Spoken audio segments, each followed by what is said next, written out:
Halo semuanya, di sini saya akan ngasih tutorial mulai dari kita setup awal untuk penggunaan Accurate dengan persiapan mahir untuk mempermudah teman-teman semua itu memulai proses akuntansinya pencatatan untuk UD S-Prima. Pertama-tama kita mulai dengan membuat filenya dulu. Di sini kita perlu buat filenya. Jadi kita bikin data perusahaannya dulu. Karena ini adalah perusahaan yang baru, maka kita pilih yang pertama buat data perusahaan baru. Lalu di sini akan muncul satu kotak dialog dan dia nanya akuratnya, mau disimpan di mana nih berkasnya? Jadi sekarang kita cari dulu tempat penyimpanannya. Pastikan kalian ingat tempat penyimpanannya ya. Nanti kalau mau buka lagi itu gampang mencarinya. Nah, di sini muncul kotak dialog baru, dia minta kita untuk mengisi nama filenya. Jadi di sini saya kasih UDS Prima, kemudian kalian boleh tambahkan nama kalian, dan apabila ada nomor siswanya, NISN ataupun lainnya boleh ditambahkan juga. Setelah selesai, langsung kita klik create. Nanti di sini kalau detailnya ya, dia ada di data D, Unda Universitas dan lain sebagainya. Saya klik OK.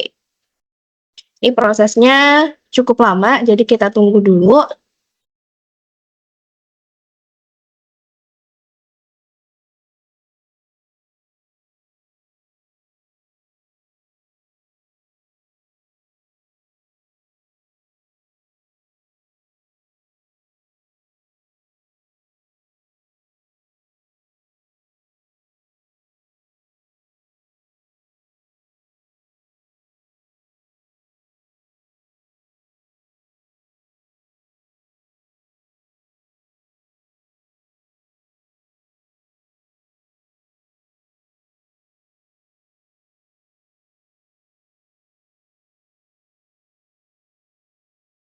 Di sini udah selesai, maka kita akan mulai persiapan singkatnya, tahap persiapan.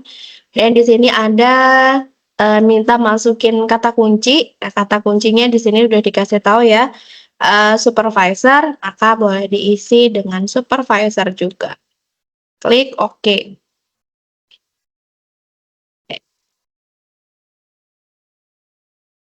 Kemudian kita sudah bisa memulai untuk persiapan singkat untuk setup awal. Kalian boleh menggunakan bahasa Indonesia ataupun bahasa Inggris. Ini saya gunakan bahasa Indonesia untuk mempermudah kita semua. Maka setelah saya pilih bahasa Indonesia, kita klik lanjut. Nah, di sini ada pilihan. Ada persiapan standar sama persiapan mahir. Kalau standar itu kita menginput sendiri satu persatu akunnya dan lain sebagainya. Dan di sini karena kita sudah punya data Excel-nya, maka untuk mempermudah kita pilih yang persiapan mahir. Kemudian setelah pilih persiapan mahir, kita klik lanjut. Ada 18 langkah, ini langkah pertama, mungkin di tempat kalian ada yang sampai 20 langkah, itu tergantung versi Accurate-nya. Nah, di sini kita diminta untuk menginput data mata uang terlebih dahulu. Kalian boleh isi di tabelnya ini, atau klik tambah. Setelah klik tambah, kita isi datanya, namanya adalah rupiah, nilai tukarnya 1, nama negaranya Indonesia, kemudian simbolnya adalah IDR. Kalian mau tulis RP di sini juga boleh, sama aja. Setelah itu kita klik OK. Ada muncul pertanyaan konfirmasi, apakah ini jadi default? Karena kita menggunakan ini sebagai default, jadi kita klik yes. Ini langkah pertama, kita lanjut ke langkah berikutnya. Di langkah kedua, kita diminta mengisi informasi periode perusahaan. Sambil dibuka ya soalnya. Nah, di soalnya ini sudah ada data perusahaannya. Namanya adalah UDS Prima, alamatnya NPWP dan seterusnya. Kita isi sesuai dengan yang ada di soal. UDS Prima,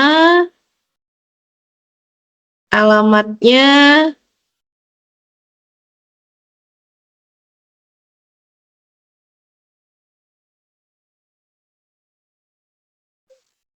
oh nggak cukup.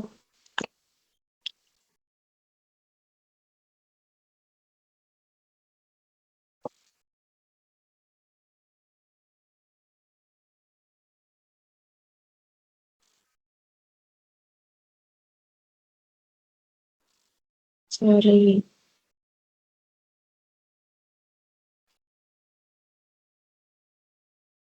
Nah, kemudian di sini ada tanggal mulai tutup bukunya. Kita lihat di soal. Di soal ini periodenya adalah untuk tahun 2025. Ya, daftar saldonya, neraca saldo akhirnya 30 November 2025. Maka kita bisa isi di accurate-nya tanggalnya ini adalah di 30 November 2025. Mungkin di sini bisa disesuaikan ya formatnya ke laptop kalian atau komputer kalian itu tanggal dulu atau bulan dulu. Kalau di punya saya ini adalah bulan dulu baru tanggal. Misalkan kalian untuk memastikan benar salahnya tanggal dulu apa bulan dulu, boleh dicek gambar kalender ini, diklik gambar ini, kemudian tinggal kita arahkan ke 30 November 2025. Nah, di sini settingannya akan pasti udah benar gitu. Jadi nggak perlu ngelihat setupnya lagi. Kemudian tahun fiskalnya, karena ini tahun 2025, maka saya ketik 25. Tahun bawahnya juga 25, dan default periodenya adalah 12. Artinya di sini adalah 12 bulan. Mata uang defaultnya udah kesetting dari awal rupiah, maka kita langsung lanjut. Kemudian di sini minta mengisi lagi, kita bisa mengisi NPWP. Tadi ada data NPWP-nya.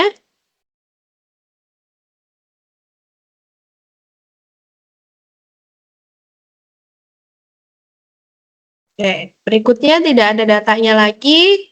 Untuk tanggal pengukuhan pajak, karena di soal ini tidak dijelaskan tanggal pengukuhan pajaknya, maka kalian boleh isi tanggal 1 bulan 1 2025.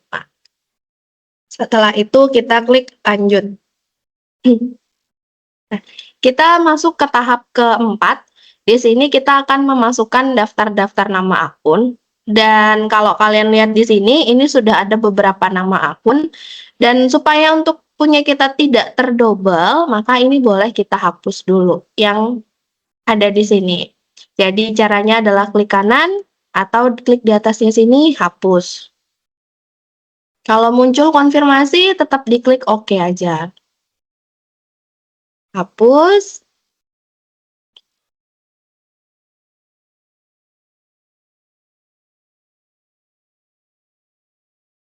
Oke. Nah, yang disisakan kalian boleh sisakan yang huruf besar semua, opening balance dan return earning, atau kalian boleh sisakan 4 nih, rilis sama unrilis terkait loss rupiah atau gain rupiahnya. Ini boleh ditinggal atau boleh dihapus. Kemudian yang paling bawah, ini ada default, akun default. Yang bagian kosong adalah ekuitas saldo awal, ini adalah opening balance equity, kita isi dulu opening balance equity. Kalau sudah, sekarang kita akan impor data akunnya. Saya klik impor, kemudian saya akan cari filenya. Kalau muncul di sini, nggak muncul, kalian bisa ganti file of type-nya menjadi Excel. Nah, di sini akan muncul. Pastikan kalian ingat di mana tempat kalian menyimpan form input yang sudah dibagikan. Kemudian di sini, ini ada nomor urutnya ya, 1 sampai 7, berarti kita akan memasukkan secara berurutan. Saya mulai dengan yang 1 dulu, daftar akun. Klik open, kemudian kita ambil data. Oke, di sini datanya sudah muncul, maka langkah pertama yang kita lakukan adalah kita hapus dulu judul dari kolom ini yang paling bawah, kita hapus, klik kanan, kemudian delete. Oh, yes. Nah, berikutnya adalah kita bisa mengisi kolom data sumber, kita definisikan kolomnya, dan Seterusnya kita masukkan sesuai dengan apa yang ada di sini. Ini boleh dikecilkan kalau terlalu jauh. Sesuai dengan apa yang ada di kolom data sumber ya. Disesuaikan definisinya. Nomor akun berarti nomor akun. Nama akun. Saldo ini adalah saldo awal. Tipe akun, ada tipe akun di sini. Nah, ini harus didefinisikan nih, disesuaikan dengan data sumber. Kasbank berarti kasbank. Piutang, akun piutang. Aktiva lancar lainnya. Persediaan. Aktiva tetap. Akumulasi penyusutan, ini di bawahnya masih banyak. Nah, akun utang. Hati-hati ya dalam memetakan ini, karena kalau misalkan kalian salah memetakannya, nanti ke belakangnya tambah susah, dia nggak kebaca defaultnya. Jadi, pastikan semuanya benar, hati-hati dalam pendefinisiannya. Dan ini utang lancar lainnya, utang PPN masuk, utang lancar lainnya, utang jangka panjang, ekuitas, pendapatan, harga pokok, beban, operasi, pilih beban, ada pendapatan lain, dan yang terakhir adalah beban lainnya. Oke, kalau sudah kita klik OK. Kemudian di sini saldo per tanggal, kita isi saldo per tanggal. Nah, kalau sudah terisi semua, maka kita langsung import. Oh, sorry. Sebelum diimport, kalian boleh cek dulu di sini saldo per tanggalnya, biar nggak gagal nanti. Punya saya, settingannya adalah 11.30, artinya bulan dulu, baru tanggal. Maka formasi tanggal yang ada di sampingnya sini, itu harus kita sesuaikan. Nih yang di sebelah kanan, punya saya day dulu baru month. Nah, harusnya month dulu baru day, jadi ini saya hapus.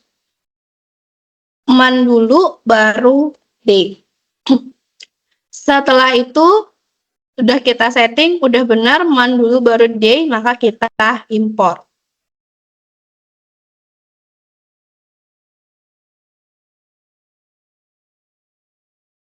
.48 data terimport, berarti kita semua udah berhasil importnya, kita klik OK. Nah, untuk memastikan kalian sebenarnya boleh ngecek di sini, nama akunnya udah pas belum tipe akunnya, boleh sambil dicek, disesuaikan dengan yang ada di soal, untuk memastikan bahwa tidak ada akun yang salah kita definisikan untuk tipe-tipenya. Kalau sudah, kita klik lanjut. Di sini kita akan di langkah kelima, setup default akun. Di sini mata uang sudah terdefault. Kemudian di sini ada akun utang, akun payable benar, piutang, receivable. Kemudian pembayaran di muka, ada akun di sini pilihannya adalah akun payable, kita masukkan. Akun receivable, kemudian diskon penjualan adalah sales discount. Nah, yang rilis sama unrilis di setup sebelumnya, kalau kita hapus biasanya dia tidak muncul di bagian sini, bagian 2 terbawah. Kalau nggak muncul pun nggak apa-apa, karena ini kita nggak pakai juga akunnya, jadi nggak ada masalah. Jadi kalau tidak dihapus, dia akan tetap muncul di sini. Ya, sekarang kita lanjut. Kita sampai di langkah ke-6. Di sini ada syarat pembayaran dan pajak. Karena perusahaan UDS Prima ini dia memang PKP, tapi karena omsetnya tidak mencapai, maka di soal itu tidak ada PPN-nya. Jadi bagian pajak kita bisa kosongin, kita isi yang syarat pembayaran. Sekali lagi, kalian boleh ngisi di kolom ini atau klik tambah. Kita akan ngisi 3 syarat pembayaran. Yang pertama adalah COD, kemudian net 45, dan 2/10 N/30. Dapatnya dari mana? Itu dapatnya dari soal. Ini ada net 45, ada 2/10 N/30. Jadi kita bikin 3 ya. COD tinggal dicentang aja COD-nya di sini. Tunai saat pengantaran atau COD. Yang bagian lainnya nanti akan otomatis terisi. Kalau sudah, kita klik OK. COD udah, kemudian kita klik tambah lagi. Kita isi yang net 45. Karena tidak ada diskon, maka diskonnya 0. Jika membayar antara harinya 0, kemudian diskonnya 0, jatuh temponya adalah 45, keterangannya net 45. Apapun itu keterangannya, kalian bikin N45 boleh, net 45 boleh. COD jangan dicentang lagi, biarkan dia mati centangannya. Setelah itu kita klik OK. Sudah muncul yang kedua, kita tambah lagi yang baru. Ini yang 2/10 N/30. Maka di sini jika kita membayar antara 10 hari, kita akan dapat diskon 2% dan jatuh temponya adalah 30. Namanya 2/10 N/30. 10 hari, diskonnya 2%, jatuh temponya 30 hari, keterangannya 2/10 N/30, lanjutnya kita klik OK. Nah, di sini ada 3. Jadi kalau teman-teman ngisi langsung dari kotaknya ini, maka bisa disesuaikan dengan contohnya ini. Yang bagian atas 2/10, 30, 2/10 N/30, dan seterusnya. Karena pajak kita lewatin, maka kita langsung klik lanjut. Ini tipe pelanggan umum, lain sebagainya, kita klik lanjut. Setiap kali teman-teman ketemu ada tulisan impor, klik di sini untuk impor dari berkas, maka kita harus impor, karena kita udah siapin datanya. Jadi kita klik impor, kita klik cari berkas, pilih Excel lagi. Tadi kita udah input yang nomor 1, berarti berikutnya ini adalah yang nomor 2. Kita klik nomor 2, open, terus ambil data. Oke, di sini sekali lagi langkah pertama jangan lupa dihapus kolom judulnya ini, klik kanan, hapus. Yes. Lalu kita definisikan setiap kolom data sumber ini sesuai dengan keterangannya. Kode adalah nomor pelanggan, kemudian nama pelanggan, alamat boleh pilih alamat 1, termin adalah syarat,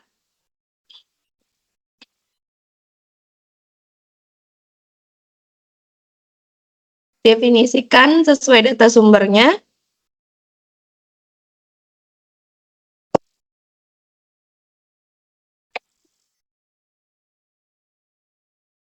Definisikan sesuai data sumbernya, kemudian kita klik OK. Saldo adalah saldo awal. Mata uangnya ada di sini, mata uang. Kita definisikan ke rupiah, klik OK. Tanggal faktur adalah saldo per tanggal. Tipe pelanggan, di sini ada tipe pelanggan nih. Tipe pelanggan, tadi kita sudah tipekan umum. Kalau sudah terisi semua, jangan lupa dicek formasi tanggalnya, sudah pas apa belum. Nah, ini punya saya 11 dulu, berarti MAN dulu. Saya ganti lagi, MM, PD. Setelah itu, impor. 4 data terimpor, 0 gagal, saya klik OK. Oke, di sini sudah masuk 4 data pelanggan kita. Maka kita akan lanjut ke tahap berikutnya, yang ke-9. Sekali lagi, kalau ada tulisan impornya di sini, maka kita klik impor biar kita nggak capek nambahin satu persatu. Kemudian tadi kita udah sampai di nomor 2, berarti sekarang adalah data Excel yang nomor 3, yaitu data pemasok. Saya klik data pemasok, open, kemudian kita ambil data. Di sini jangan lupa baris pertamanya kita hapus bagian data sumber. Kemudian di sini Kode pajak adalah kode itu adalah nomor pemasok. Nama pemasok, alamat 1, termin adalah syarat. Kita definisikan sesuai data sumber, klik OK. Kemudian saldo adalah saldo awal. Tanggal faktur adalah saldo per tanggal. Mata uangnya rupiah.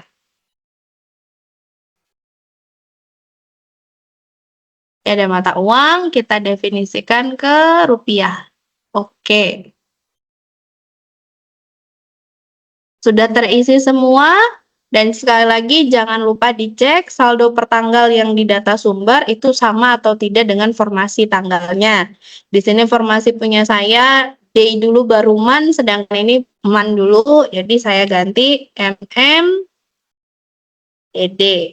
Bulan dulu baru tanggal. Kemudian setelah itu kita klik impor. 3 data terimpor, berarti kita sudah berhasil, kita klik OK. Ini angka 9 sudah selesai, kita lanjutkan. Nah, di sini tidak ada yang perlu kita isi, tidak ada kategori barang dan tidak ada keterangan gudang, maka kita lanjut. Kemudian langkah ke-11-nya adalah kita setting default akunnya. Persediaan adalah merchandise inventory, penjualan adalah sales of merchandise, kemudian retur, sales return, diskon, sales diskon, akun pengiriman barang, di sini sudah ada pilihannya, HPP, cost of goods sold, retur pembelian masuk merchandise, akun biaya, ini boleh diisi, boleh enggak sebenarnya, tapi kadang-kadang ada accurate yang minta diisi. Maka kalau minta diisi, kita isi dengan HPP, barang belum tertagih, accurate expense. Lanjut, metode biayanya jangan lupa disesuaikan dengan apa yang diminta di soal. Jadi kita coba lihat di soal. Nah, di sini dijelaskan bahwa metodenya adalah sistem perpetual dengan metode moving average. Berarti yang kita pilih adalah yang rata-rata, bukan yang FIFO. Kita klik lanjut. Kemudian di sini ada informasi barang. Di sini tuh ada defaultnya adalah bawaan terkait non persediaan.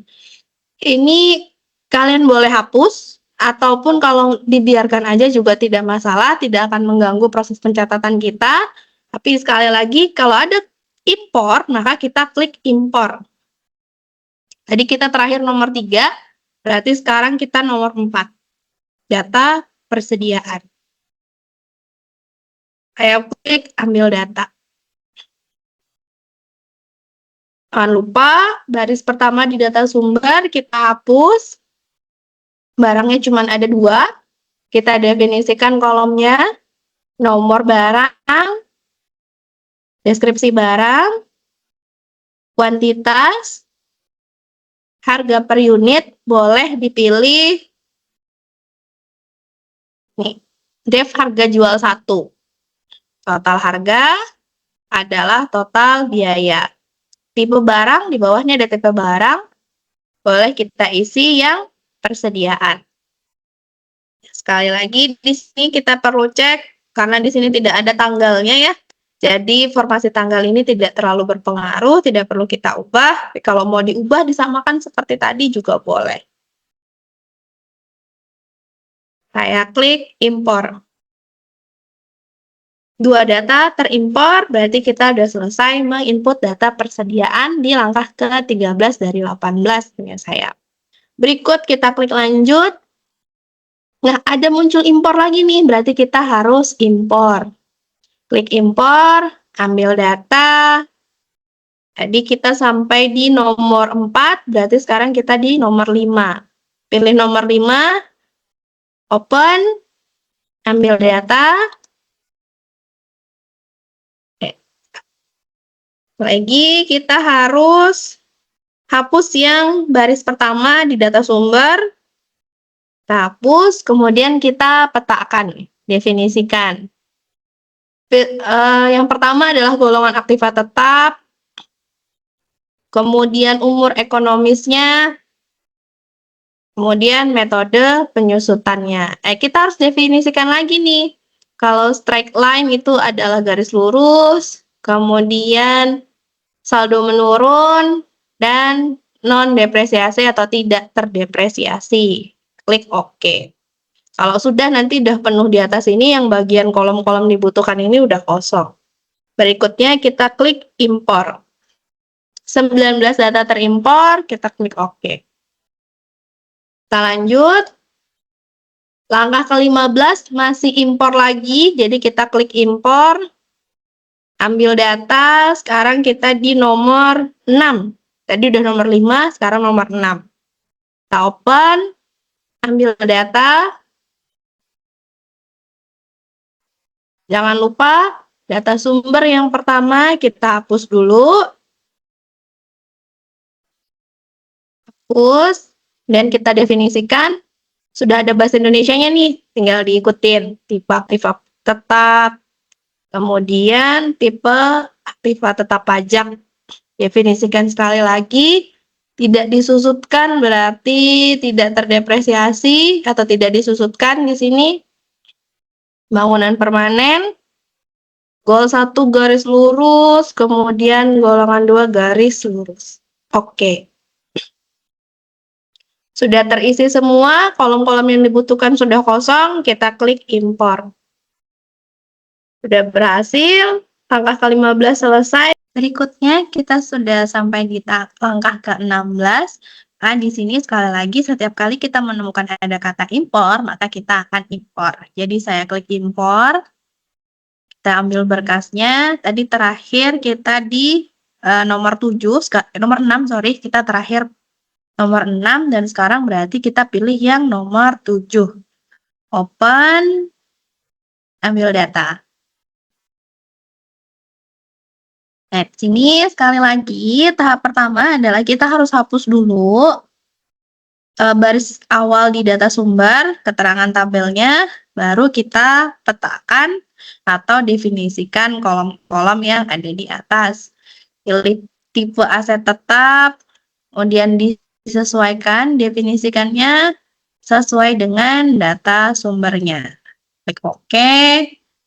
Kemudian kode aktiva, description adalah keterangan aktiva, lalu kuantitas, purchase date, tanggal pembelian, kemudian berikutnya tanggal pemakaian, estimate year berarti umur aktiva dalam satuan tahun, kemudian yang month berarti yang bulan. Ini metode depresiasi atau metode penyusutan, kita pilih garis lurus sesuai dengan data sumber. Aset account adalah akun aktiva, definisikan sesuai dengan data sumber. Oke, kemudian akun akumulasi depresiasi, kita definisikan lagi. Oke, terakhir ini ada akun untuk beban depresiasi. Kita definisikan, kita cari dulu, samakan dengan data sumber di depreciation expense-nya. Ada 2, hati-hati, jangan sampai salah ambil. Kalau sudah, kita oke. Nilai sisa adalah nilai residu. Expenditure adalah sumber dana. Kemudian masih ada lagi nih, expenditure account, akun sumber dana. Nanti dia akan minta didefinisikan ke opening balance equity. Oke. Dan ini ada fiscal fixed asset, aset tetap pajak, true, definisikan ke benar. Oke. Nah, di sini kolom-kolom yang dibutuhkan udah kosong, berarti data yang harus didefinisikan itu sudah masuk semua. Kemudian jangan lupa formasi tanggalnya, tanggal pembelian dan tanggal pemakaian. Ini tadi punya saya adalah men dulu, jadi MM DD. Sini banyak 1 Maret, berarti ini punya saya man dulu baru D. 1 Maret. Kemudian kita impor. 2 data terimpor, oke. Langkah ke-16 sudah selesai, kita lanjut dulu. Kemudian muncullah neraca percobaan. Saya next. Di sini accurate-nya bakal nanya, apakah ada yang mau diubah? Karena kita sudah yakin benar, udah benar punya kita tadi, jadi kita lanjut aja. Sampai muncul kata selamat, Anda siap menggunakan accurate, dan kita klik selesai. Di sini sudah selesai untuk tahap persiapan singkat, dan kita akan lanjut di video berikutnya, yaitu masalah penginputan transaksi. Sampai ketemu di video selanjutnya.